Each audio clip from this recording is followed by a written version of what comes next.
Ça me manque tellement. Salut à tous, bonne année, on commence 2021 avec une très grosse nouvelle, le cinéma est officiellement mort.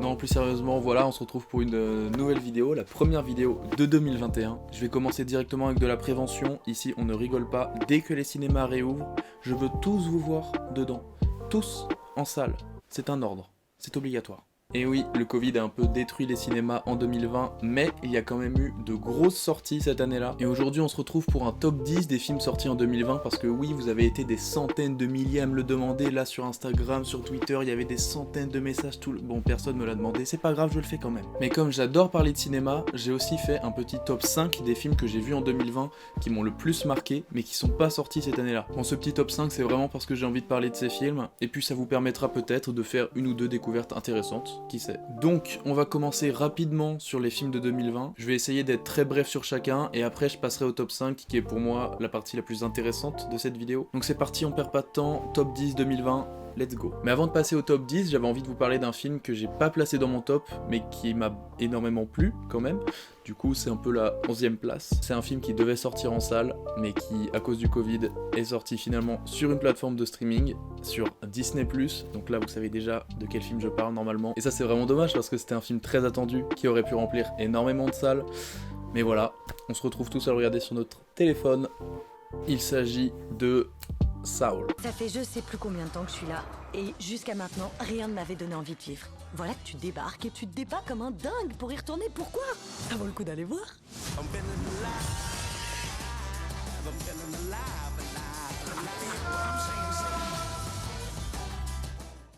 Bon, Saul, c'est le plus beau film d'animation que j'ai jamais vu de ma vie. Je ne sais même pas comment c'est possible de faire des textures et des lumières aussi réelles. Mais j'ai trouvé le message du film un peu facile, profiter de chaque instant, bon. Et toute la partie dans le monde des âmes, malgré qu'il y avait de très bonnes idées d'animation, je trouve. J'ai pas trouvé cette partie très intéressante visuellement, les décors sont un peu plats et les personnages basiques. Mais j'ai quand même passé un agréable moment, il y a beaucoup d'émotions, beaucoup de bonne musique. Donc si vous voulez vous détendre en famille, n'hésitez pas. Ensuite, à la 10e position, un film avec mon actrice préférée, un film qui a été énormément critiqué cette année. Je vais peut-être me faire insulter pour l'avoir mis dans mon top. Je parle bien évidemment de...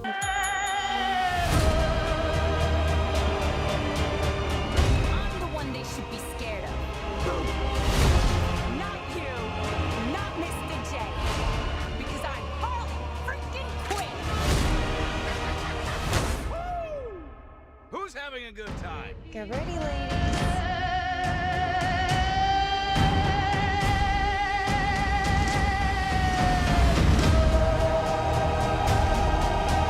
Bon voilà, on peut dire ce qu'on veut de ce film. Moi je l'ai trouvé magistral, c'est très beau. J'ai trouvé Margot Robbie incroyable. Ewan McGregor nous montre encore une fois que c'est un des meilleurs acteurs du moment. J'ai juste hâte de le voir dans la série Kenobi. Birds of Prey, c'est un film sur le personnage de Harley Quinn qui était dans Suicide Squad, sorti il y a quelques années et qui avait fait polémique tellement tout le monde avait trouvé ça nul. Suicide Squad était réalisé par des hommes et Harley Quinn était un personnage qui était juste là pour être sexy. Mais Birds of Prey est réalisé par une femme, Cathy Yan, et du coup on se retrouve avec un film où les personnages féminins sont bien écrits.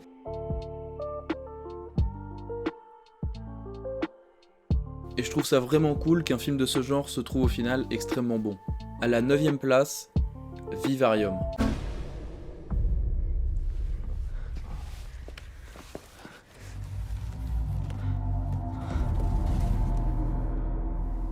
It's a boy. Give a little time for the child within you. Don't be afraid to be young and free. Run to the locks and throw away the keys and All we wanted run you. was a home.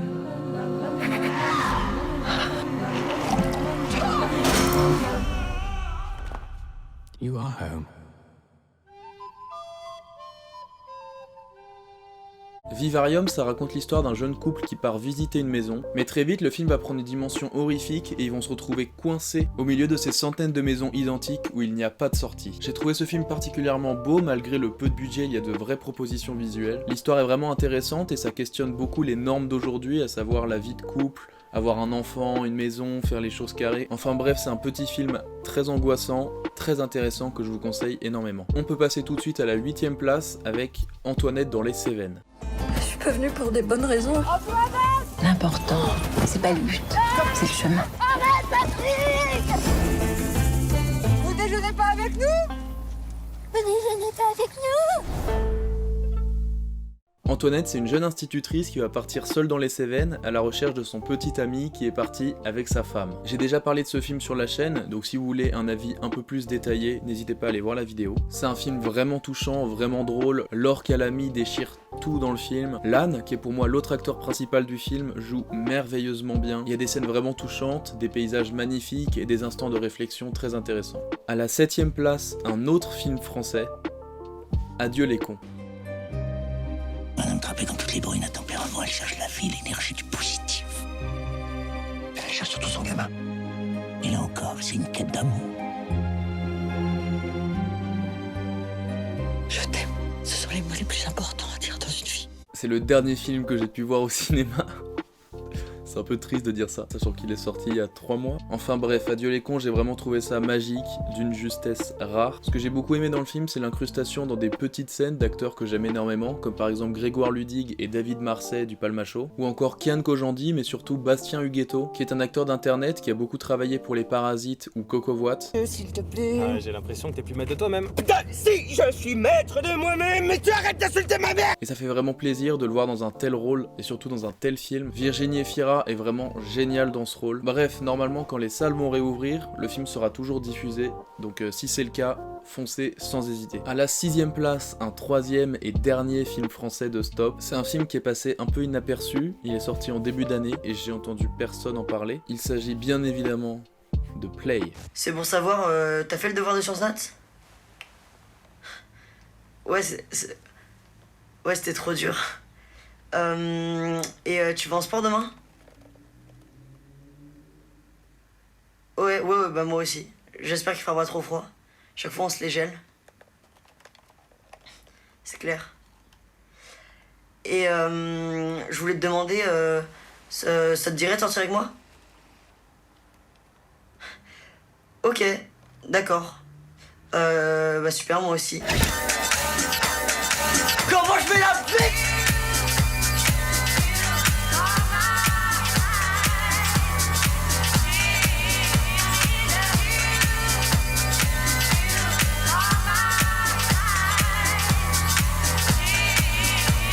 Play, on allait le voir avec ma mère et mon frère sans attente particulière et on s'est retrouvé devant vraiment quelque chose de magistral. Play, c'est un film qui se base sur le concept du fan footage, donc quand l'acteur se filme et interagit directement avec nous. Ça raconte l'histoire de Max qui a 25-30 ans et qui décide un jour de regarder tous les rushs de tout ce qu'il a filmé depuis qu'il a obtenu sa caméra quand il était au collège. Bien évidemment, il est pas seul parce qu'il a grandi et évolué avec sa même bande de potes et du coup on voit vraiment grâce à ces images comment est-ce qu'ils ont grandi dans les années 90. J'ai pas grandi dans les années 90, je sais que c'est étonnant, mais moi je suis plus des années 70-80.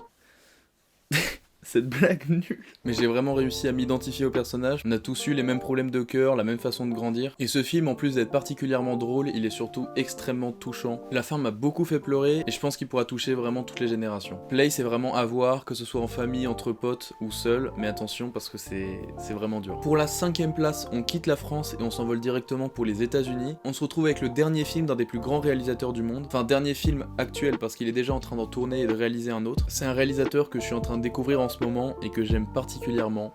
Il s'agit bien évidemment de Clint Eastwood avec le cas Richard Jewell. There is a bomb in Centennial Park. You have 30 minutes. You set that bomb! There is a bomb in Centennial Park. You have 30 minutes. I don't know how to protect you. I think your client is guilty as hell. They want to fry you. You ready to start fighting back? Ce film raconte l'histoire vraie d'un policier qui rêvait de devenir un héros, et un jour pendant un concert il découvre une bombe, et grâce à lui beaucoup de gens ont pu être sauvés. Donc bien évidemment on trouve pas le coupable tout de suite, et qu'est-ce que fait le FBI? Il l'accuse, il pense que c'est lui qui a volontairement posé cette bombe pour volontairement se faire passer pour un héros. Et donc ce film revient sur cette affaire qui a bouleversé les États-Unis à cette époque. Ce que j'ai trouvé vraiment intéressant dans ce film, c'est que le personnage principal est extrêmement touchant, mais tout le film on oscille entre est-ce qu'il est méchant ou est-ce qu'il est gentil. C'est un peu bateau comme phrase ça. Enfin bref, c'est du Clint Eastwood, donc c'est extrêmement extrêmement bien réalisé, c'est propre, c'est stressant, les acteurs sont juste formidables, l'acteur principal est monstrueux. C'est un film magistral qui m'a vraiment retourné. À la 4e place, on se retrouve avec un film Netflix, ou en tout cas qui a été racheté par Netflix. Il s'agit de Uncut Gems. Désolé pour la prononciation. You having a good time? Yes.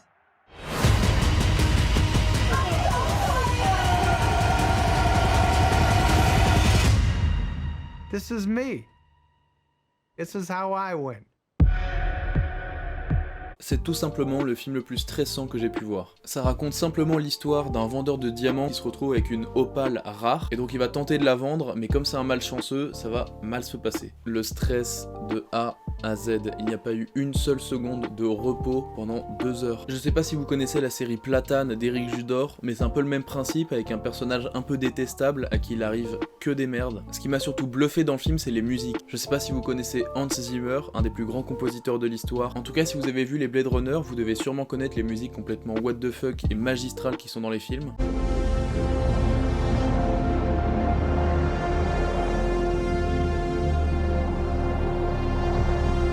Dans Blade Runner, c'est facilement justifié parce que c'est des grands paysages, c'est un nouveau monde qu'on ne connaît pas, qu'on nous présente. Mais là, Uncut Gems, ça raconte juste l'histoire réaliste d'un petit malchanceux. Et pourtant, les musiques sont exactement dans le même genre que Blade Runner.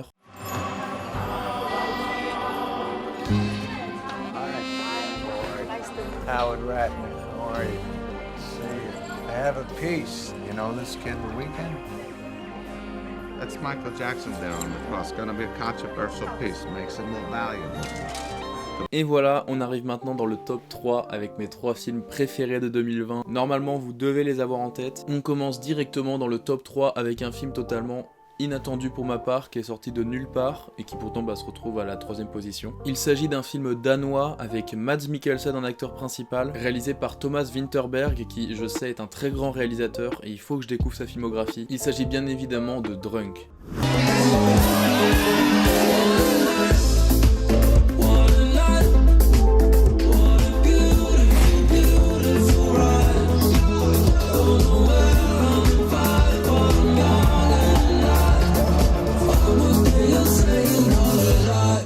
Voilà, Drunk c'est vraiment la comédie de l'année selon moi. Drunk ça raconte l'histoire de 4 professeurs qui découvrent la théorie selon laquelle à partir d'un certain taux d'alcool dans le sang, on devient plus performant. Et du coup ils vont essayer d'étudier cette thèse en la testant sur eux-mêmes. J'ai déjà fait une vidéo sur la chaîne qui parle de Drunk, n'hésitez pas à aller la voir. Drunk c'est puissant, c'est poétique, c'est des personnages extrêmement forts et atypiques. C'est plusieurs façons d'explorer le problème de l'alcoolisme. J'ai rarement passé un aussi bon moment que devant Drunk. À la 2e place, on se retrouve avec un film qui avait vraiment tout pour me plaire. Il est réalisé par Sam Mendes, qui a réalisé notamment le meilleur James Bond, à savoir Skyfall. À la photographie, on retrouve mon chef opérateur préféré, Roger Deakins, qui a fait selon moi les plus beaux films du monde, notamment Blade Runner 2049, dont je parlais juste avant. Et surtout, le film dont je vous parle est réalisé selon un principe que j'adore plus que tout au cinéma, les plans séquences.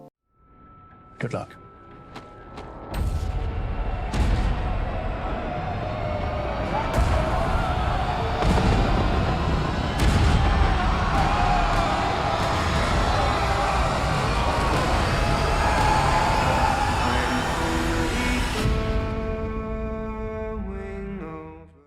Bon, 1917, est-ce que j'ai vraiment à me justifier de pourquoi est-ce qu'il est dans le top? Le seul et unique défaut du film pour moi, c'est que le scénario est un peu vide et simple. Mais à part ça, la photographie est à couper le souffle, c'est complètement monstrueux de réaliser un truc pareil. Regardez le film et ensuite allez voir tous les making-of, il y en a plein sur internet, c'est un truc de malade mental. Donc le film donne l'illusion qu'il est réalisé en un seul plan, donc c'est plein de petits plans séquences, mais qui font semblant que c'en est un seul grand. Et du coup, il y a des moments complètement fous, comme par exemple une grande perche qui tient la caméra, qui va se mettre à hauteur d'humain, et il y en a qui vont la rattraper pour courir après l'acteur. C'est complètement fou, c'est la plus grande claque visuelle de cette année. Si vous ne l'avez pas vu, et c'est très grave, qu'est-ce que vous faites devant ma vidéo? Allez regarder ce film. Enfin voilà, c'est un beau récit de la Seconde Guerre mondiale, chaque scène c'est un décor différent, c'est très riche à ce niveau-là, les couleurs sont folles, il y a des idées monstrueuses, allez voir ce film. Et voilà, le moment tant attendu, la première place, normalement, vous devez très bien savoir de quel film je parle, il y a zéro doute.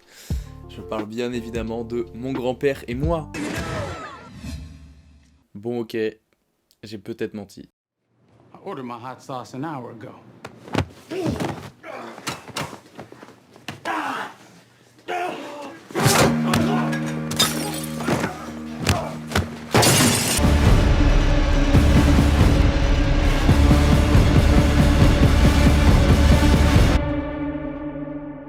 try to understand it.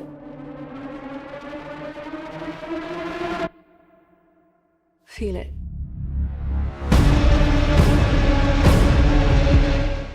Bon voilà, Tenet en même temps un des meilleurs réalisateurs du monde, Christopher Nolan qui a fait Interstellar, les Batman, Inception, Dunkerque, Memento. C'est avec un de mes chefs opérateurs préférés, Hoyt Van Hoytema, je sais pas si je le prononce bien, je sais que je le prononce pas bien. C'est un chef opérateur qui a notamment filmé 007 Spectre, qui était réalisé par Sam Mendes, qui a fait le film juste avant, 1917. Il a aussi filmé Ad Astra et Interstellar, qui sont les deux plus beaux films dans l'espace, désolé 2001. C'est le chef opérateur de Nolan depuis Dunkerque, donc Dunkerque, Interstellar et Tenet. Tenet, ça raconte quoi? Bah c'est hyper simple, Tenet ça raconte l'histoire de...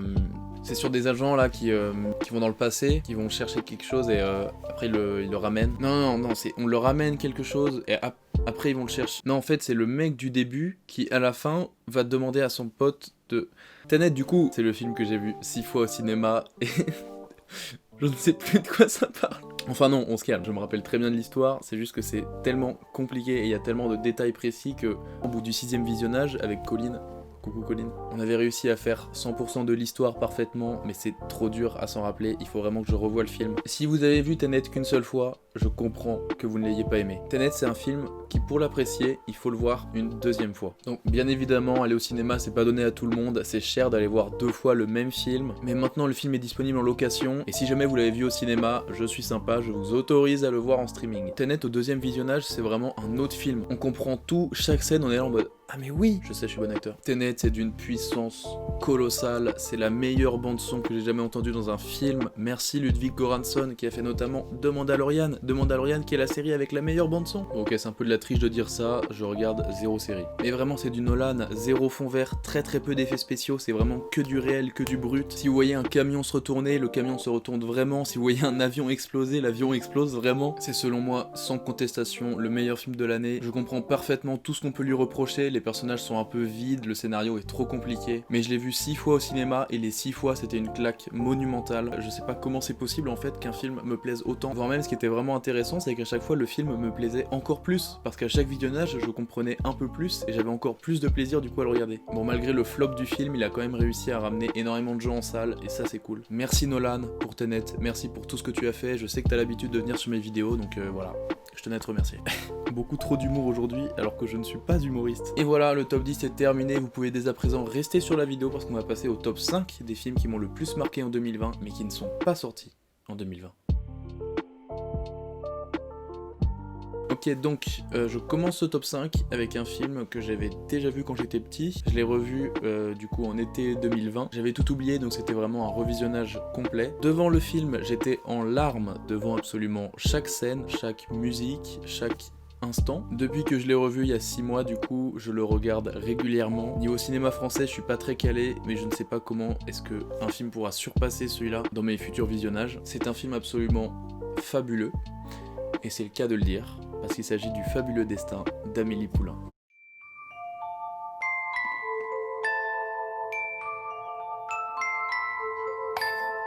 Savez-vous quel est le point commun entre tous ces personnages? C'est Amélie. Amélie Poulain. Le fabuleux destin d'Amélie Poulain. Et si elle changeait votre vie? Il est Didi. Vous croyez qu'ils vont faire la même chose pour les Didi? Rien que d'y repenser là, ça me... Le réalisateur Jean-Pierre Jeunet, je l'aimais déjà énormément parce qu'il a réalisé Alien 4. Donc voilà, Alien qui sont les meilleurs films de l'univers, ce sont mes films préférés. Alien 4 est le plus what the fuck de tous. Il est très beau mais en même temps c'est le plus fou de tous, avec des personnages complètement décalés et une Sigourney Weaver au top.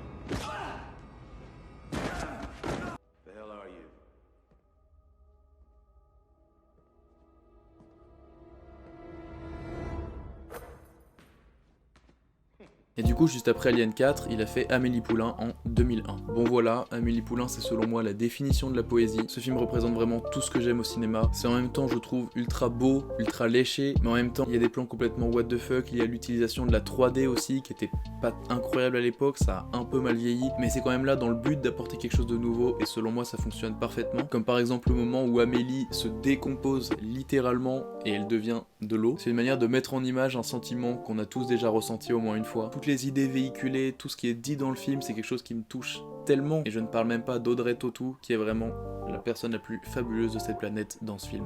J'ai même un joli petit DVD dépliable d'Amélie.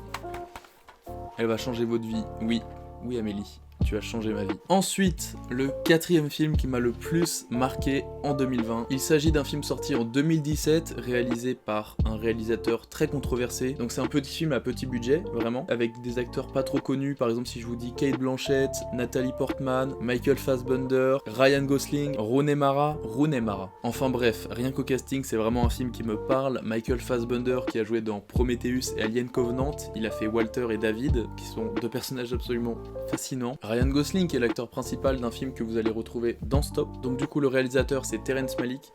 J'aime bien, je fais un peu durer le suspense en mode c'est un truc de fou. Donc Terrence Malick c'est un réalisateur très controversé. Je crois que j'ai plus vu de négatifs que de positifs sur lui. J'ai vu que 4 de ses films et les 4 films m'ont particulièrement séduit. Donc dans les 4 films, j'ai vu Une vie cachée qui est sorti en 2019, qui est je pense son film le plus accessible dans ceux que j'ai vus, parce que Terrence Malick c'est un cinéma très spécial, j'y reviendrai juste après. Donc Une vie cachée c'est un film avec une construction plutôt classique, je pense qu'il est très accessible, mais ça reste un film vraiment atypique, et c'est sûrement le meilleur de 2019, avec un autre film dont je parlerai juste après aussi. Trop de suspense. Terrence Malick il a aussi fait un film extrêmement connu, de Tree of Life. Tree of Life c'est un film qui a énormément marché, il a gagné la Palme d'Or à Cannes en 2011, mais contrairement à Une vie cachée, c'est déjà un film un petit peu what the fuck, qui nous surprend et qui n'est pas vraiment classique. Le 3e film que j'ai vu de ce réalisateur, c'est un film pas du tout connu, Night of Cups, avec Cate Blanchett, Natalie Portman et Christian Bale, un de mes acteurs favoris. Mais là, contrairement aux 2 films précédents, c'est complètement what the fuck, comme le film dont je vais vous parler maintenant. Et du coup, le 4e film de ce réalisateur, que j'ai vu l'année dernière et qui m'a profondément marqué pendant plusieurs jours, j'ai eu du mal à m'en remettre. Il s'agit de Song to Song. Love story. I'm a walking in the rain. Tears are falling and I feel pain. Wishing you were here by me. To end this misery.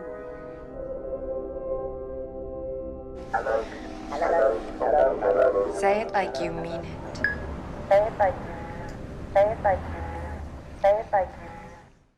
Song to Song, c'est un film qui parle d'amour. L'histoire, même si elle est pas vraiment importante, ça raconte l'histoire de 2 potes, donc Ryan Gosling et Michael Fassbender. Ryan Gosling a une petite amie, Rooney Mara, et celle-ci le trompe avec Michael Fassbender. Mais selon moi, c'est pas vraiment là le cœur du film, parce que ça arrive au début. Et c'est du Terrence Malick, donc on met du temps à comprendre qui est avec qui est quoi, selon qui. En fait, c'est surtout un moyen pour le réalisateur de nous parler de plein d'histoires d'amour différentes. Que ce soit de l'amour classique, de l'amour infidèle, de l'amour avec des prostituées, de l'amour lesbien, et surtout c'est raconté par Terrence Malick, donc c'est vraiment what the fuck. J'utilise beaucoup trop cette expression. Pourquoi est-ce que vous me le dites pas? La première chose qui m'a marqué dans ce film et qui m'a marqué dans le film dont je parlerai juste après, c'est la photographie. Parce qu'il se trouve que le chef opérateur de Song to Song, donc le chef opérateur c'est le directeur de la photographie, c'est celui qui cadre l'image, qui s'occupe des couleurs, donc celui qui crée ce qu'on voit à l'écran. Il se trouve que c'est le seul chef opérateur qui a reçu 3 Oscars d'affilée dans sa catégorie. Emmanuel Lubezki. Il en a reçu un en 2013 pour Gravity, un en 2014 pour le film dont je vous parlerai juste après, et un en 2015 pour Deux Revenantes. Deux Revenantes, si vous vous en souvenez, c'est énormément de plans séquences, de plans très rapprochés et surtout de grands angles, et c'est exactement tout ce que j'aime dans le cinéma de Emmanuel Lubezki. Et dans Song to Song, du coup, c'est que ça. C'est que des plans très longs, des paysages magnifiques et des gros plans sur des visages qui durent 30 secondes, 1 minute. La particularité de Terrence Malick, donc celui qui a réalisé Song to Song, c'est qu'en fait, quand il va faire une scène, souvent, il va dire aux acteurs « faites ceci » et il va les filmer pendant 30, 45 minutes, 1 heure. Et du coup, les acteurs sont libres, ils font la même chose, ils le font plusieurs fois, tout ça dans le même plan, ce qui permet à Terrence Malick au montage d'avoir le choix de mettre ce qu'il veut dans son film. C'est un peu bizarre dit comme ça, mais en fait, vu qu'il qu'il filme très longtemps, il y a forcément des moments où il y a de la sincérité, de la magie qui apparaît un petit peu, et du coup il prend ces moments et il en fait une compilation, et il en fait un film.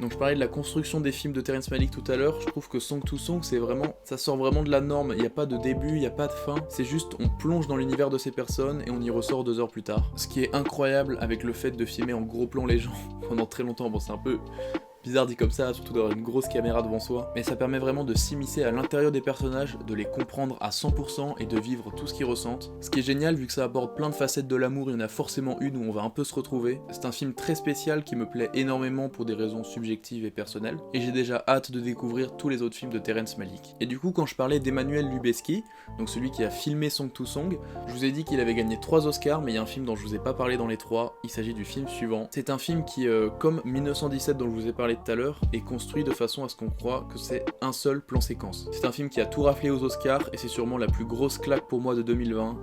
C'est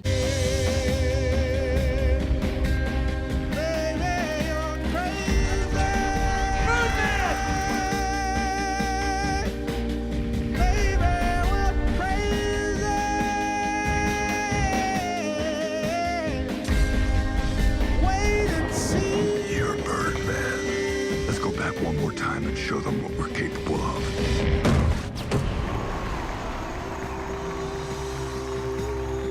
Why don't you get your wings in your bird suit, man? Birdman, ça raconte l'histoire d'un acteur qui avait joué un super-héros dans un vieux film et qui aujourd'hui se lance dans le théâtre. Et du coup, on suit le lancement de sa pièce avec les premiers soirs où elle joue. Contrairement à 1917 où là on avait l'illusion d'un seul plan séquence, mais du coup en temps réel, là dans Birdman c'est pareil, c'est un seul plan séquence sauf qu'en fait il y a des coupures de temps, des avancées dans le temps. Et du coup je trouve ça vraiment fascinant parce que c'est arrivé à faire un film sur plusieurs jours alors que c'est un seul plan. Il y a par exemple des moments où la caméra va venir se positionner sur un immeuble et là il va y avoir un time-lapse et on va passer au jour d'après. Ou alors un autre moment que je trouve fabuleux, on est en plein jour, la caméra se positionne devant le théâtre et là toutes les lumières du jour s'éteignent, les lumières du théâtre s'allument et on voit les gens qui sortent le soir comme si d'un seul coup il était 23h et que les gens sortaient de la pièce. Les acteurs sont absolument fabuleux, Michael Keaton est incroyable, Edward Norton est incroyable, Emma Stone est incroyable, c'est en même temps extrêmement sincère et intime comme film, mais en même temps c'est un film fantastique. Je ne vous dirai pas pourquoi, mais c'est ça qui est intéressant dans ce film, c'est qu'il y a des petits éléments de magie, des petits éléments surnaturels, et en fait,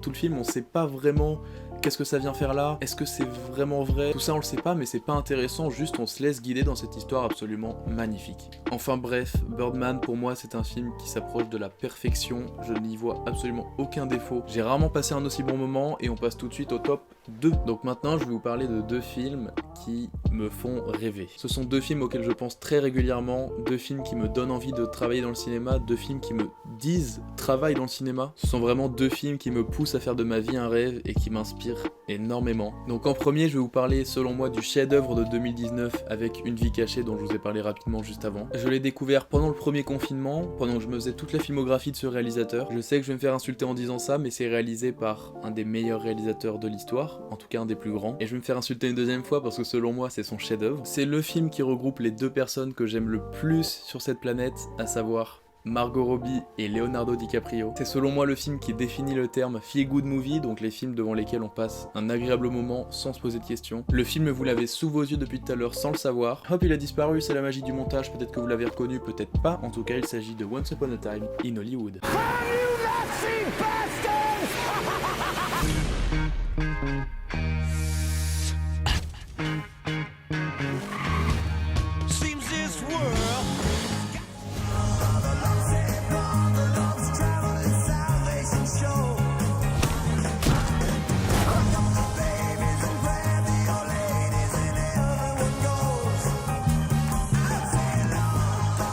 In this town, that can all change like that. You're Rick fucking Dalton. Don't you forget it. Sharon Tate était une des plus grandes actrices d'Hollywood, mais elle a été assassinée le 9 août 1969 par le clan Manson. Once Upon a Time in Hollywood est le 9e film de Quentin Tarantino, et comme il l'avait fait pour Inglourious Basterds, il part d'une histoire vraie en rajoutant sa fiction. Je sais pas si ça se dit, mais en gros, il reprend l'histoire de Sharon Tate en y incluant des personnages fictifs. Donc dans ce film, que j'arrêterai d'appeler par son vrai nom parce que c'est beaucoup trop long à dire, on retrouve Margot Robbie qui incarne du coup la vraie Sharon Tate, Leonardo DiCaprio qui a un rôle fictif parce qu'il incarne un acteur en déclin qui n'a pas existé, et Brad Pitt qui a également un rôle fictif parce qu'il incarne la doublure cascade de DiCaprio. Ce film est un peu controversé parce qu'il parle d'un des meilleurs réalisateurs de l'histoire, un humain absolument formidable d'une gentillesse pure, Roman Polanski. Bien évidemment, cet homme est détestable, mettez-le en prison et donnez-moi son César. Sharon Tate était mariée à Roman Polanski à cette époque, donc forcément il est obligé d'apparaître dans le film, mais je trouve que le personnage de Polanski est bien géré parce qu'à un moment, un autre personnage envoie une petite pique au réalisateur. And he knows, as sure as God made little green apples,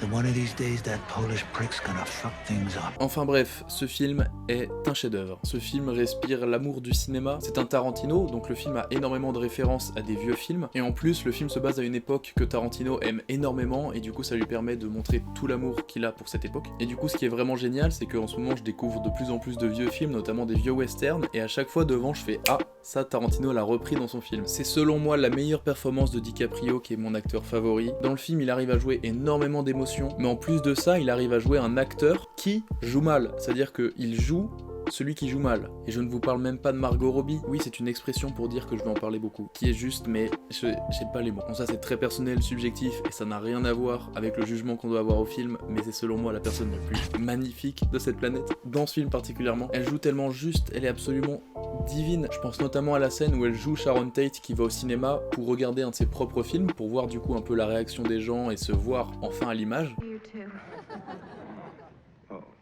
Et du coup, en plus du fait que Margot Robbie joue incroyablement bien, je trouve que c'est un vrai hommage à Sharon Tate qui est montré comme une personne absolument formidable. Le chef opérateur, donc comme j'ai dit juste avant, celui qui filme, c'est Robert Richardson, et il a fait les plus grands films de Scorsese et Tarantino. Robert Richardson for JFK.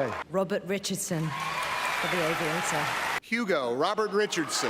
C'est un chef opérateur que j'admire particulièrement, et dans ce film je trouve qu'il s'est surpassé. C'est important pour moi de me faire des tops dans ma tête, de me dire voilà mon top 5 films c'est ça, mon top 10 films c'est ça, c'est pour ça d'ailleurs que je fais cette vidéo. Et du coup ce film avec celui dont je vais vous parler juste après, ce sont vraiment les deux films qui sont pour moi en dehors des tops. Ils sont au-dessus de tout, c'est juste les deux boss du cinéma pour moi. Et donc du coup le premier film, qu'est-ce que c'est? Les comédies musicales, c'est un genre qui me touche énormément. Depuis tout petit je regarde Chantons sous la pluie et c'est un film que j'adore plus que tout. Pour moi les comédies musicales c'est vraiment le meilleur moyen de lier tout ce qui est émotion, tout ce qui est magie. Ça nous montre quelque chose de sincère en nous liant ça à la magie et quelque chose qui n'existe pas. Parce que des gens qui se mettent à chanter en rythme dans la rue au même moment, ça n'existe pas. Ce serait beau, mais ça n'existe pas. Et c'est ça que je trouve magnifique avec les comédies musicales, cette manière qu'elles ont de nous faire rêver. Du coup en parlant de rêve, on est dans le bon thème, parce que le film à la première position parle de deux personnages qui ont tous les deux des rêves, et c'est notamment pour ça que ce film est à la première place, c'est parce que je m'identifie énormément aux personnages. À ce stade de la vidéo, vous savez tous très bien de quel film je parle, il s'agit bien évidemment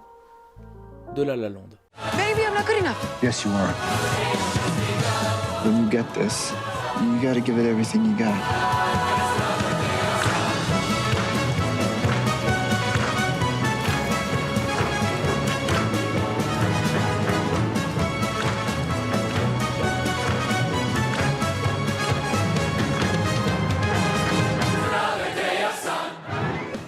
J'ai énormément envie de parler de ce film, mais j'arrive pas à mettre des mots sur ce que je ressens. En fait, depuis le début de cette vidéo, je vous parle de trucs que j'adore dans le cinéma, et ce film les regroupe tous. C'est une comédie musicale, c'est une comédie musicale, c'est une comédie musicale, c'est une comédie musicale, c'est une comédie musicale, c'est une comédie musicale, c'est une comédie musicale, c'est une comédie musicale, c'est une comédie musicale, c'est une comédie musicale, c'est une comédie musicale, c'est une comédie musicale.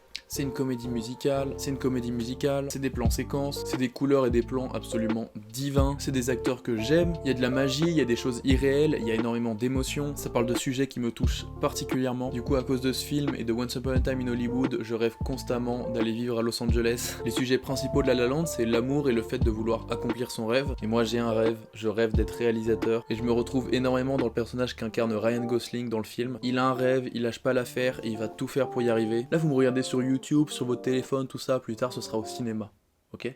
En fait je viens de réaliser que du coup ça n'arrivera jamais, parce que les cinémas seront morts avant. Bref, voilà, on conclut cette vidéo sur une note positive. C'était un peu long, j'en suis à 2 heures de tournage. Enfin bref, pour conclure cette vidéo, regardez Amélie Poulain, regardez Song to Song, j'ai pas encore le DVD, regardez Birdman, regardez Once Upon a Time in Hollywood et surtout regardez La La Land. Je vous en supplie. Je vais m'arrêter là, on se retrouve bientôt pour de nouvelles vidéos. Quand les cinémas réouvriront, je continuerai les vieilles vidéos comme avant. J'ai dit vieilles, alors que c'était il y a 2 mois. Je vais essayer aussi de refaire quelques courts-métrages comme vous avez pu voir sur la chaîne. Les courts-métrages, je les fais entièrement seul, donc en même temps ça me pousse à me surpasser, en même temps je suis très vite limité. Donc si vous voulez faire des courts-métrages avec moi, que ce soit devant ou derrière la caméra, n'hésitez pas à me contacter. DiCaprio, si tu passes par là, je le sais, contacte-moi. Sur ce, n'hésitez pas à liker et à partager la vidéo et surtout à vous abonner à la chaîne. Moi je vous fais de gros bisous, à bientôt.